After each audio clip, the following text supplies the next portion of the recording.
Chapter 284 to 287. Kuroto caught the crying Cheyenne. He was shocked by the sudden development.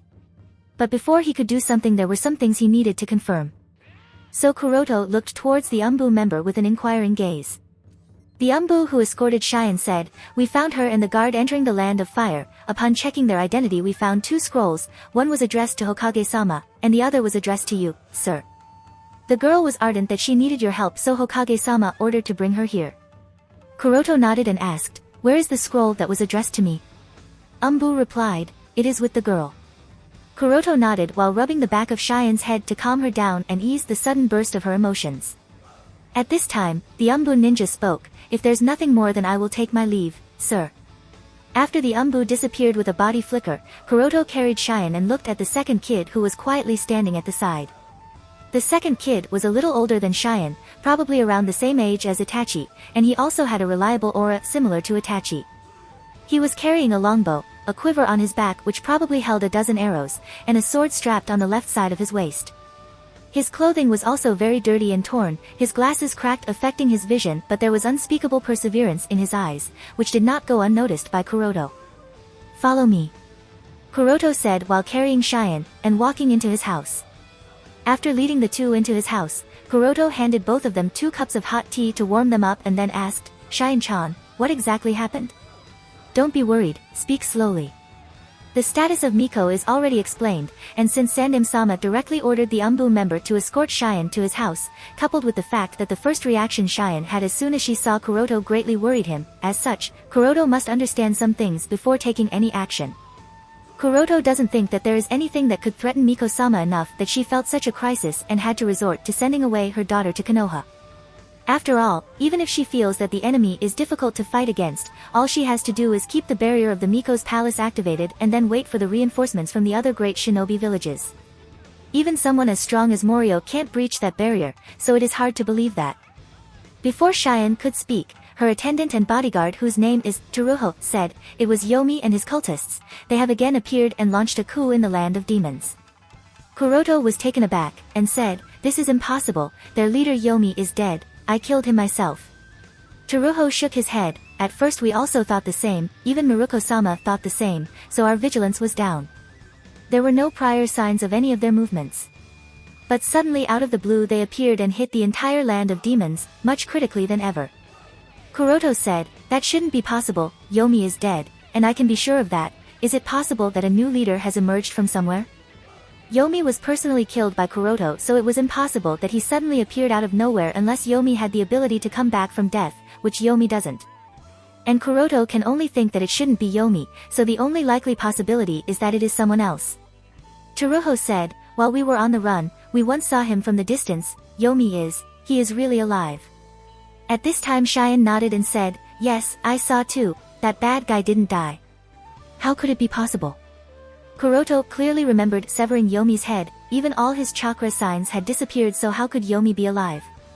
Maybe it is some kind of transformation technique that someone else is using to take on Yomi's appearance, otherwise, him being alive doesn't make any sense. Thinking so, Kuroto asked Teruho, "What exactly happened? Start from the beginning." Although Teruho is very young, his thoughts are still extremely clear, and he immediately explained the ins and outs of the entire situation as per his own knowledge and understanding. It turns out that about a month ago, Miko-sama had a future telling. She did not disclose the content of the prediction to anyone, but she immediately ordered 20 guards including Teruho to escort Cheyenne to Konohagakure as soon as possible. It was only a few days after the team set off from the temple of Miko towards the land of fire, a large-scale coup broke out in the land of demon. Even the escort team was attacked by the cultists, and many of the guards escorting Cheyenne to the land of fire had to act as diversions and sacrifice themselves in order to ensure the safety of Cheyenne. Of the initial 20 guards, only Teruho managed to survive and safely brought Cheyenne to the land of fire, where they were escorted to Konohagakure under the protection of an Umbu team they happened to encounter midway. Kuroto had a thoughtful expression, and he did remember his last meeting with Miko-sama. Thinking so, Kuroto asked, "So it was few days prior to the rebellion that Miko-sama ordered you to escort Cheyenne to Konoha?" Teruho nodded, "Yes." Cheyenne spoke, "Kuroto Onaikan, Oka-san can predict things that haven't happened yet."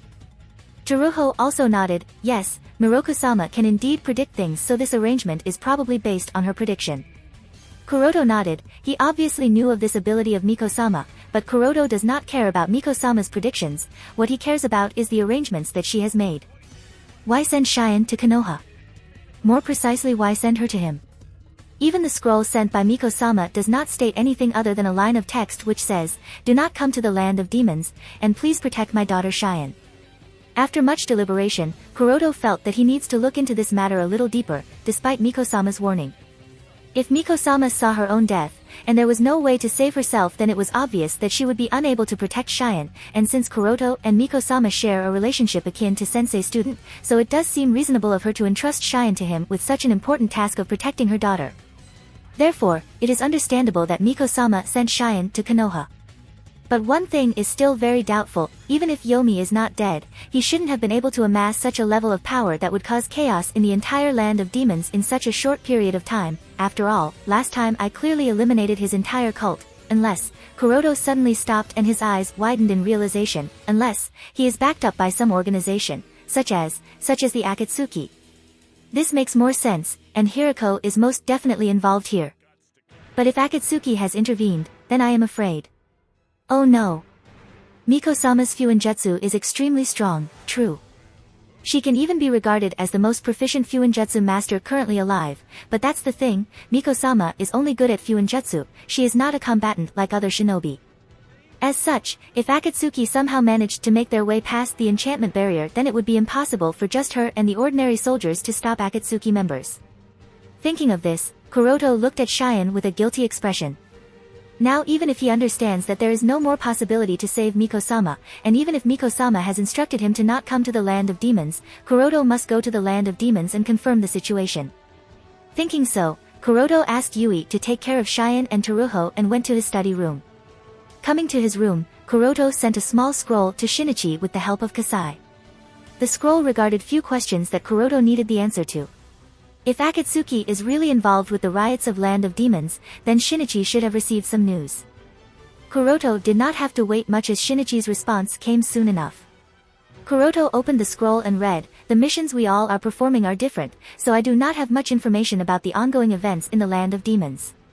However, there was indeed a person by the name of Yomi among Shino and Hirako's subordinates, but because he didn't seem of any value I did not bother inquiring any information about him.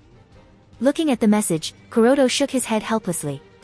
During his time in Akatsuki, Shinichi has always tried to keep an eye on the movements of Pain and Obito, as well as other main members of the organization, and has also reported quite a lot of information to Kuroto that he finds to be useful or worthy of attention.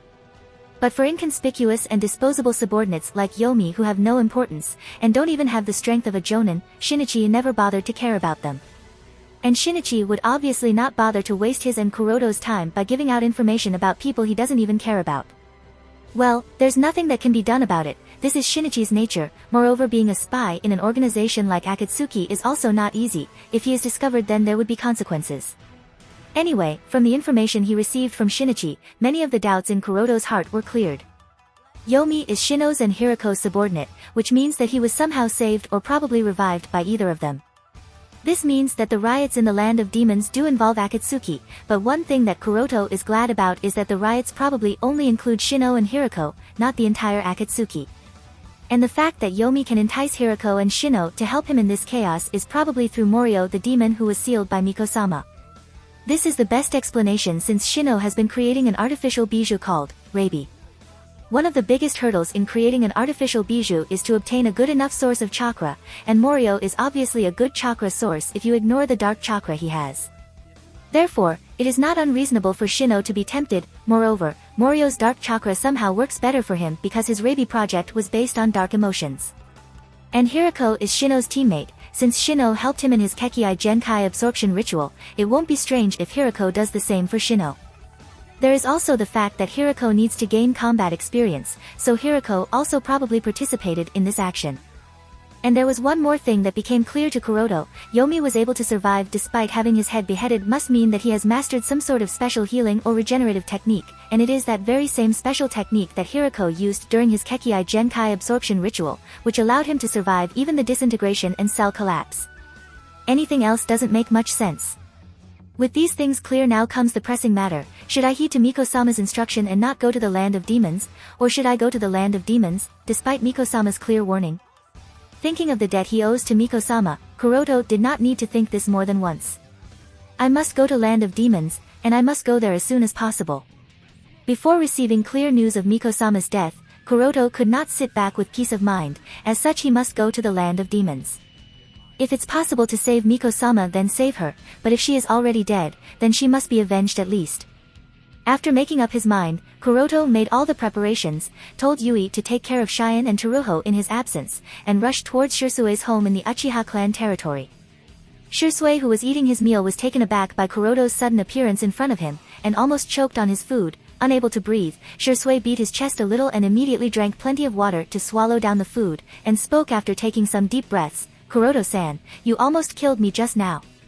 Kuroto did not care about Shirsue's complaint, as he did not have time for that. He just passed a scroll to Shirsue and looked at Shirsue with a serious gaze.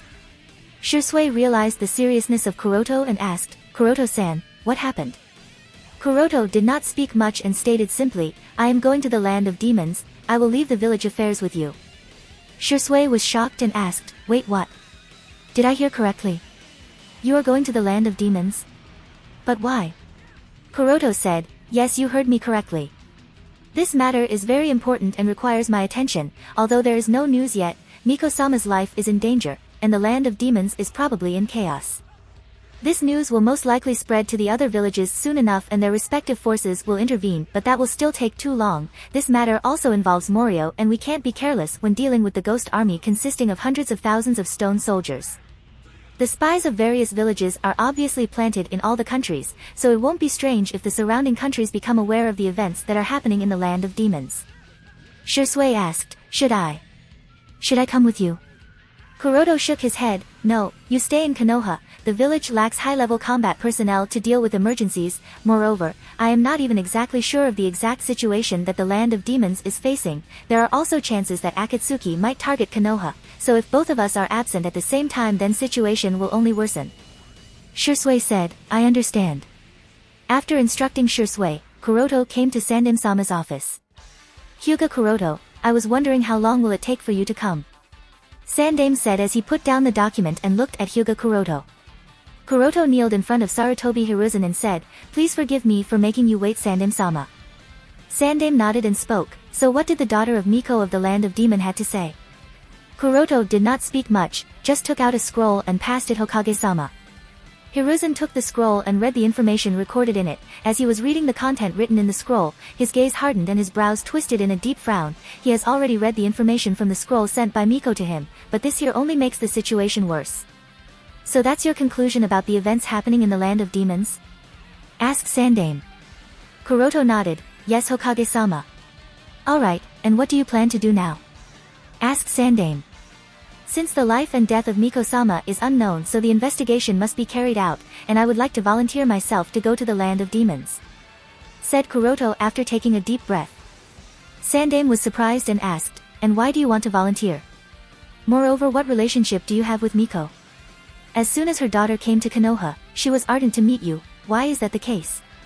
Kuroto knew that there are some things that he can't hide forever, and this is one of those moments when he has to reveal some of his secrets. It was during Team 11's first mission that was at the land of demons. Back then, after our mission was completed and I was recovering from my injuries at the temple of Miko-sama, I asked for her guidance, to teach me Fuinjutsu as I wanted to master it. And because Miko-sama was grateful to our team for helping her out in sealing Morio, so she agreed to accept me as a student, and helped me build up a strong foundation which helped me to learn high-level Fuinjutsu.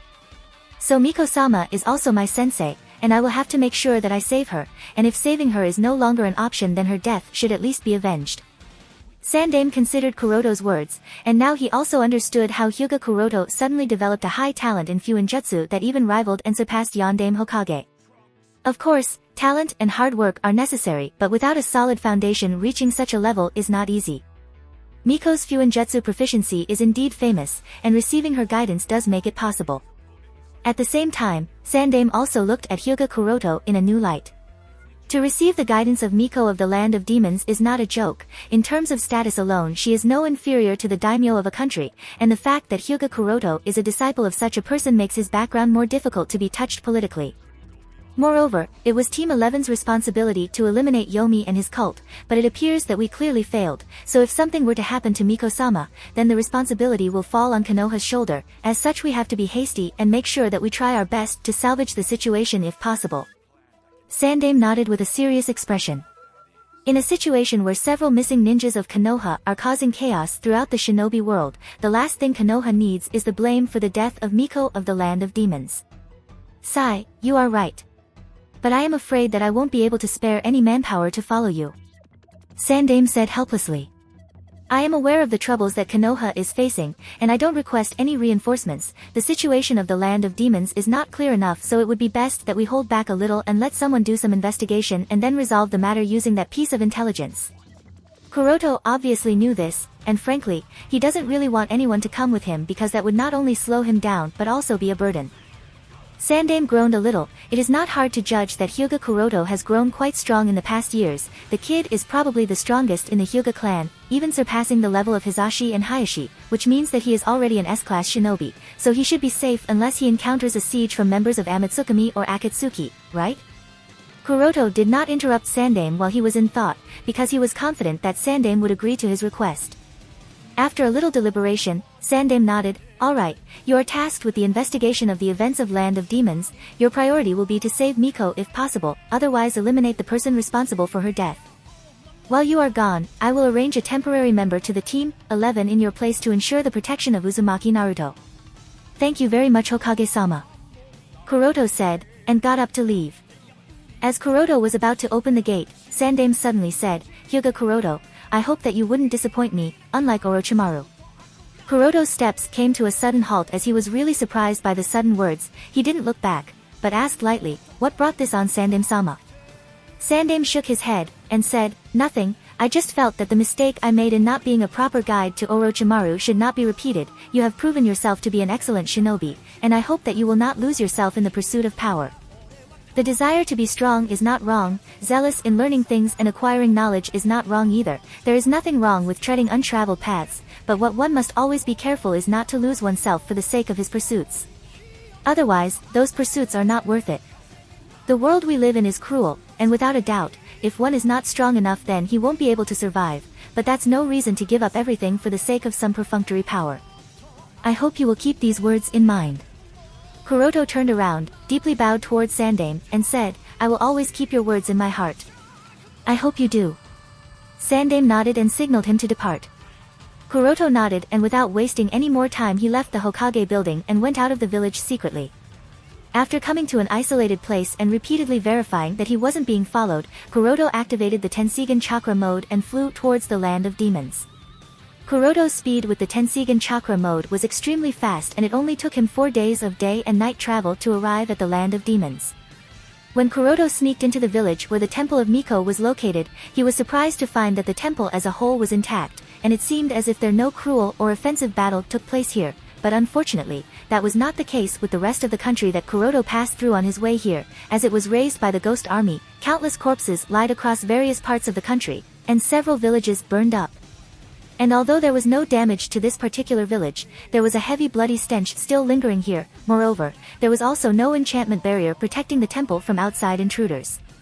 Using his Byakugan, Kuroto looked into the distant temple and found that the guards of the temple were also different from the ones he remembered, as they all wore white cloaks with some symbols that symbolized Yomi's cult. Kuroto's face sank as he saw this. Honestly, Kuroto didn't really care about what happened to the rest of the Land of Demons and its people, but Miko-sama herself is very important, and Kuroto really hoped that Miko-sama was still alive, but the chances of such a thing happening are already too low. Seeing that there was not much hope left for Miko-sama, Kuroto did not rush to enter Miko's temple. What awaits him inside is a battle and it would be better to go there in his optimum condition, so Kuroto hid, and focused on recovering his chakra. Considering that in addition to Yomi, there will also be Hirako with his 5 Kekii Genkai, and Shino who might have already become a Jinchuriki by now, Kuroto has to be extra prepared. As the sun began to set, the night took over the sky, and Kuroto got ready to sneak into the temple. Sitting cross-legged on top of a tree branch, Kuroto was cleaning his Kusanagi sword. Although his heart was filled with a sense of guilt and irritation, Kuroto was not influenced by these feelings and did his best to restrain his killing intent. Kuroto's face was extremely calm, similar to the light wind in which his half-kimono swayed, giving off a calm and peaceful aura. In this war-trodden shinobi world, blindness led by emotions and misjudgment because of the lack of knowledge are the two biggest enemies of a shinobi. No matter what one is doing, he must always have a clear goal in mind, and Kuroto's goal in coming to the land of demons is not to indiscriminately slaughter those cultists but to find the Miko-sama. Unless and until her situation is not confirmed, Kuroto would obviously keep a restraint.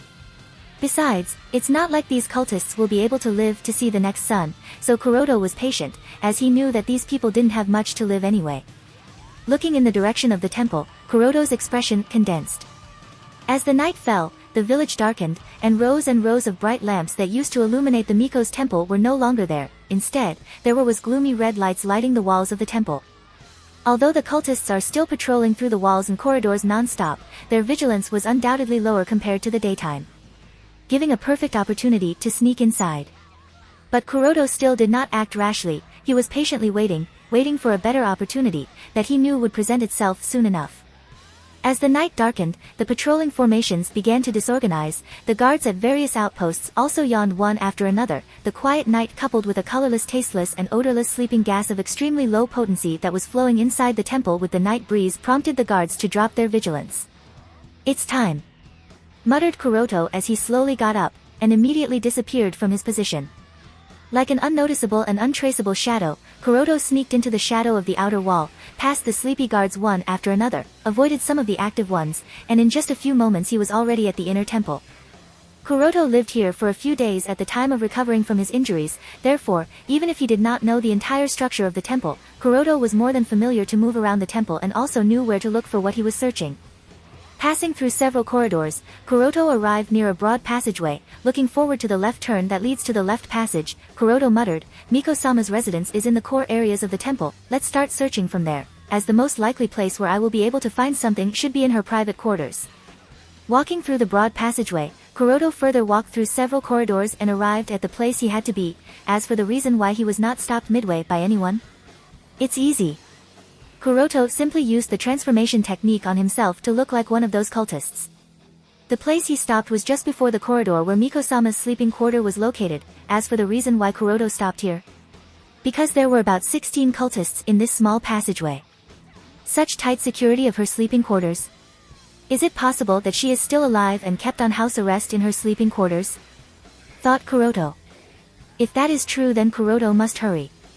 Thinking so, Kuroto observed the guards, then printed hand signs. Poof. Poof. Poof. Poof. And subsequently, 4 shadow clones appeared next to Kuroto. Nothing was needed to be said. Kuroto just nodded towards the 4 clones and rushed into the small passageway as he drew out his Kusanagi sword. Whoosh. Whoosh. Whoosh. Whoosh. Whoosh.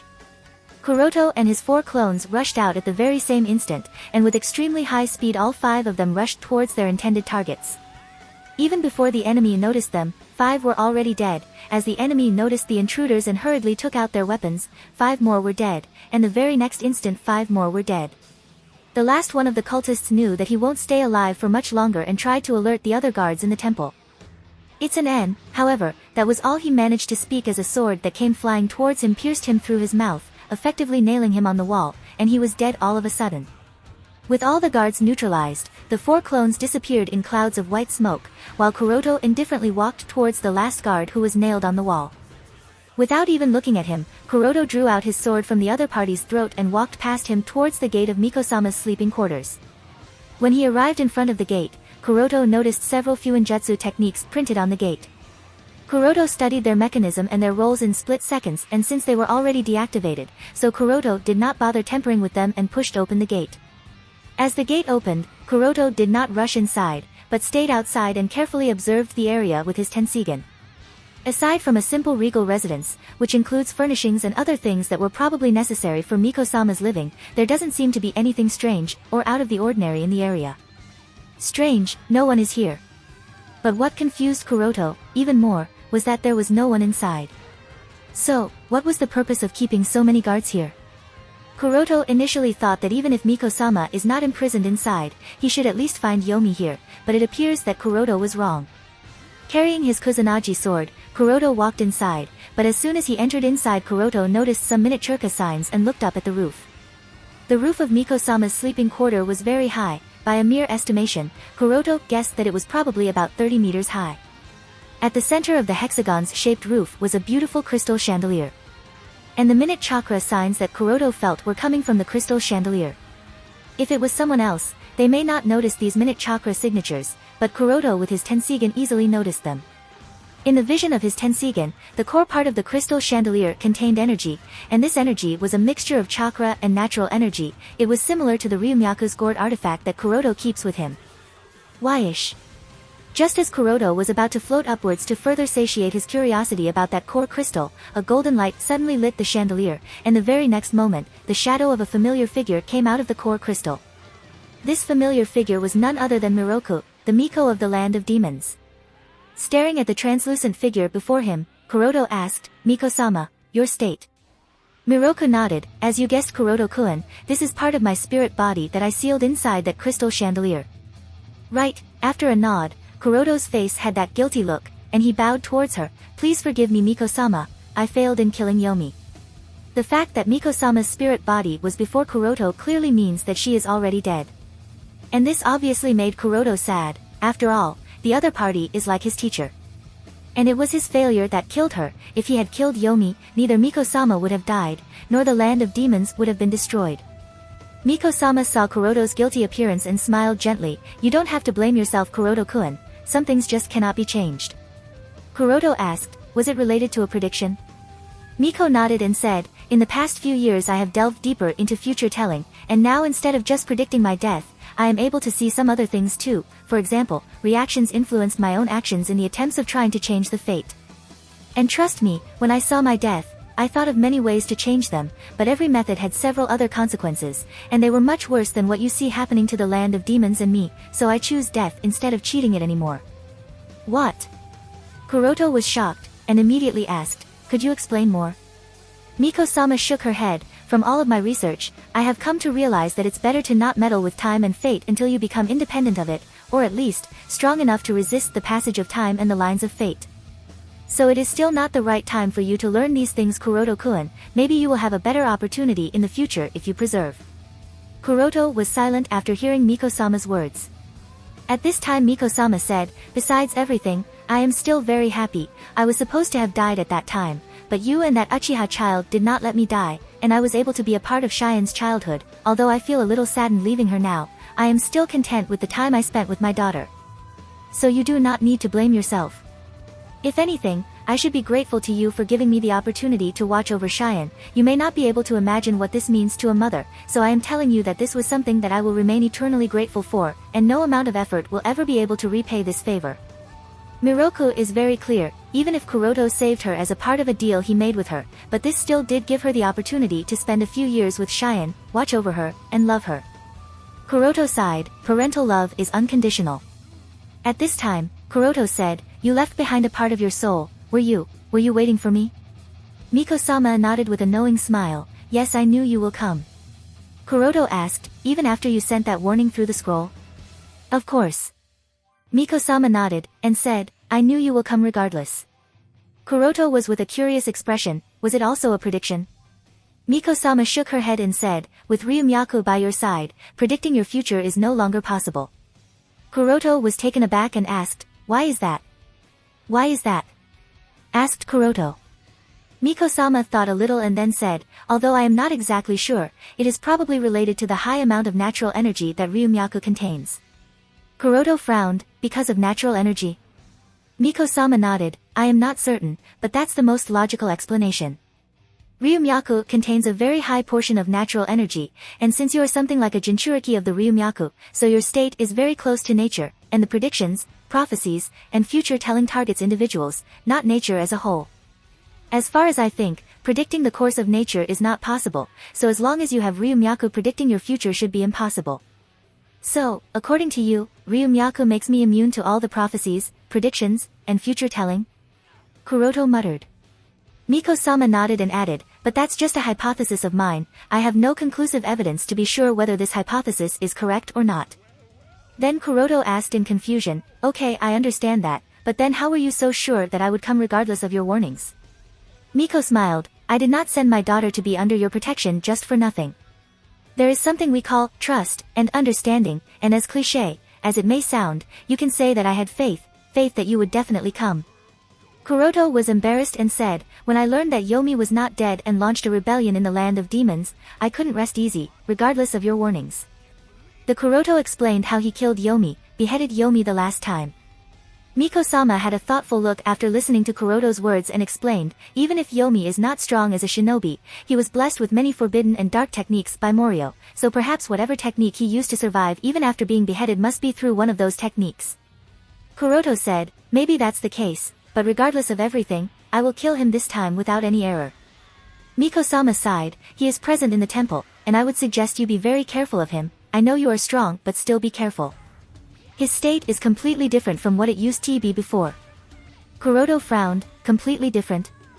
Miko-sama nodded, I am not exactly sure how, so just be careful. Anyway, my spirit form won't last very long. There are a few favors I want to ask of you, Kuroto-kun. I hope you can promise to fulfill them. Kuroto spoke, favors?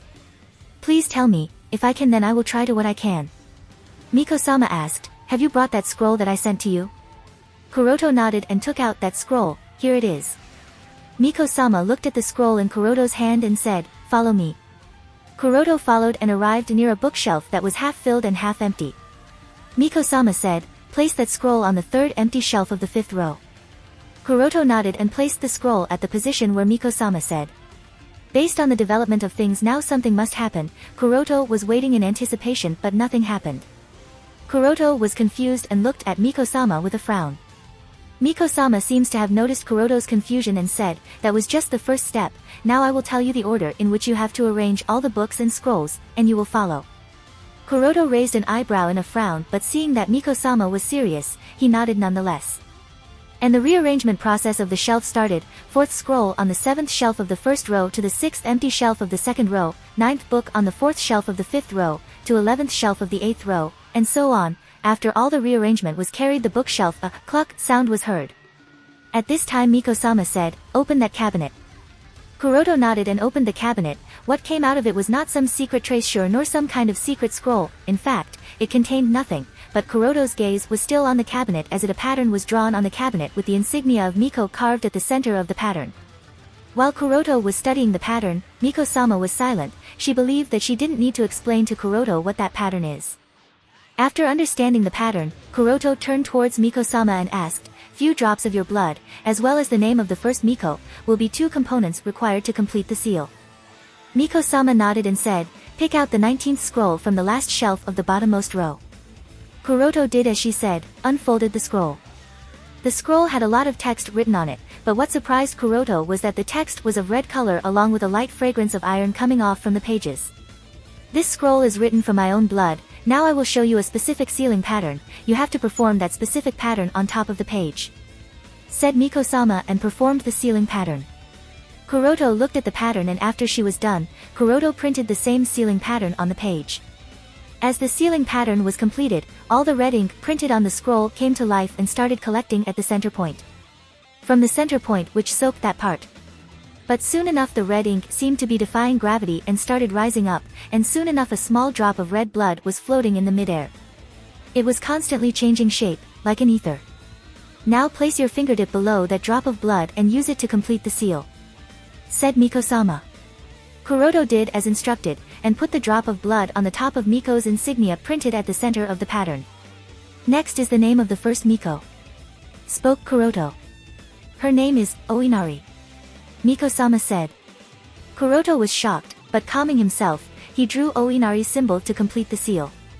As the seal was completed, the crystal chandelier hanging on the roof dropped a scroll. Seeing the falling scroll, Kuroto used rain will attraction to draw it towards.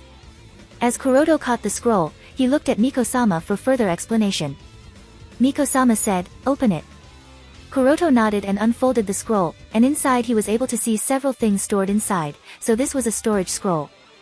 Kuroto did not have to wait for the explanation, as Miko-sama said, this scroll stores some items that I want you to pass on to Cheyenne at the right time.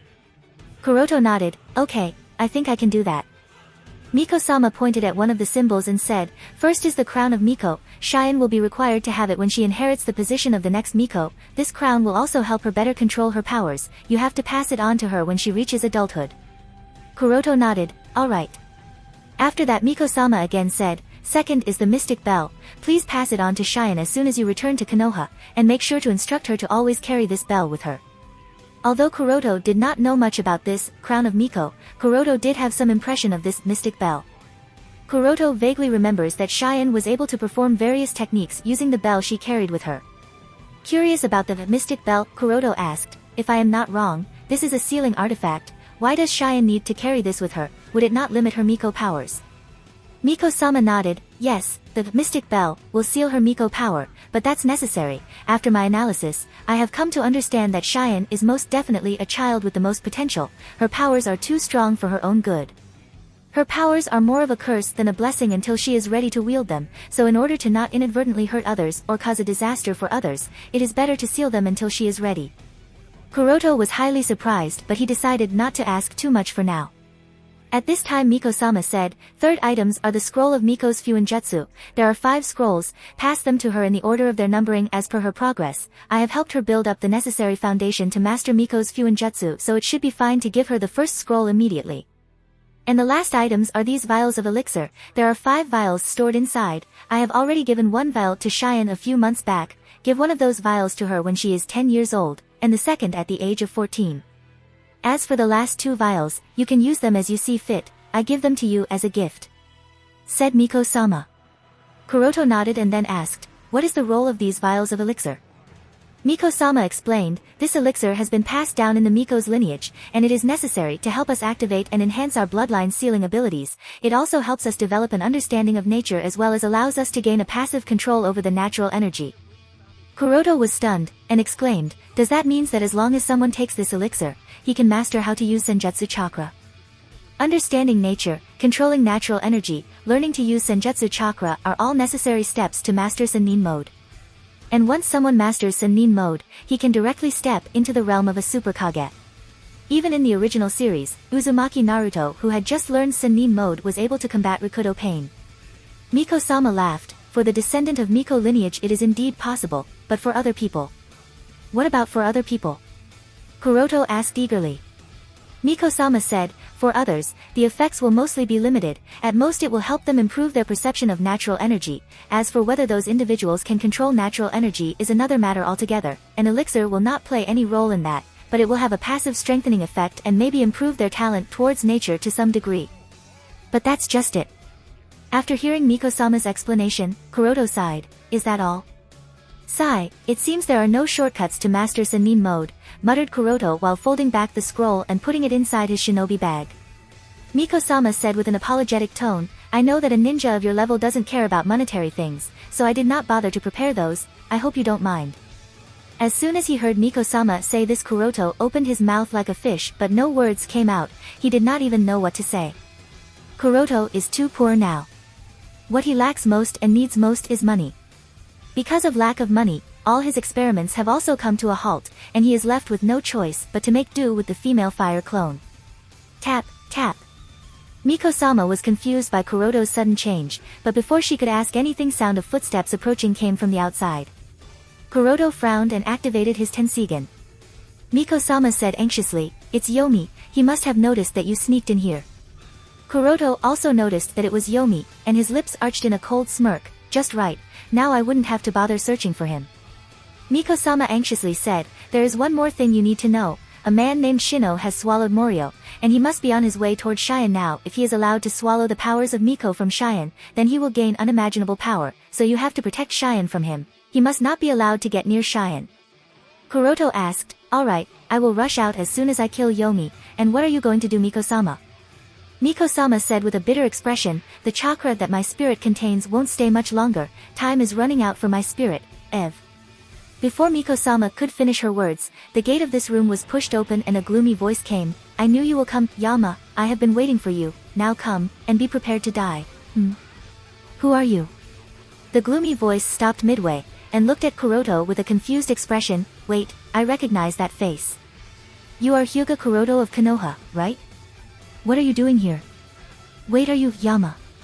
Kuroto did not bother to answer, as there was no need to. If you want to support me, check out my Patreon at https://www.patreon.com/Kaioshin. I tend to polls that decide important plot stuff in my Patreon. Many thanks to my awesome patrons.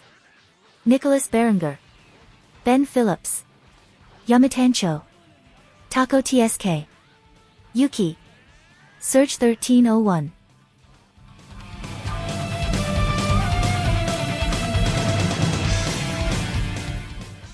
If you enjoyed the content, don't forget to give it a like and subscribe to the channel. I'll be here until next time.